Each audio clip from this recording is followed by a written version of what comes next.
কুড়িগ্রামের নাগেশ্বরী উপজেলার কচাকাটা বাসস্ট্যান্ড থেকে বাজার পর্যন্ত গুরুত্বপূর্ণ সড়কটির বেহাল অবস্থার কারণে চরম দুর্ভোগে পড়েছেন স্থানীয় বাসিন্দা, ব্যবসায়ী ও পথচারীরা।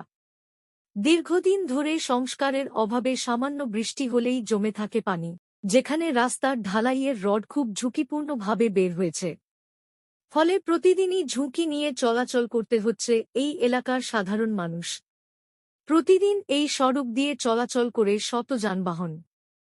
কচাকাটা বাসস্ট্যান্ড থেকে বাজারগামী প্রধান সড়ক এটি, কিন্তু দীর্ঘদিন ধরে সংস্কার না হওয়ায় সড়কটির বিভিন্ন স্থানে ছোট বড় গর্তের সৃষ্টি হয়েছে। বৃষ্টির সময় গর্তগুলো পানিতে তলিয়ে যাওয়ায় দুর্ঘটনার আশঙ্কা আরও বেড়ে যায়। তবে স্থানীয়দের অভিযোগ, দীর্ঘদিন ধরেই রাস্তার এই অবস্থা। বৃষ্টি হলে চলাচল করা খুবই কষ্টকর হয়ে যায়। একাধিকবার সংশ্লিষ্ট কর্তৃপক্ষের দৃষ্টি আকর্ষণ করা হলেও এখন পর্যন্ত কার্যকর কোনো উদ্যোগ নেওয়া হয়নি। ফলে দিন দিন দুর্ভোগ আরও বাড়ছে। গুরুত্বপূর্ণ এই সড়কটি দ্রুত সংস্কারের মাধ্যমে জনদুর্ভোগ লাগবে সংশ্লিষ্ট কর্তৃপক্ষের জরুরি হস্তক্ষেপ কামনা করেছেন এলাকাবাসী।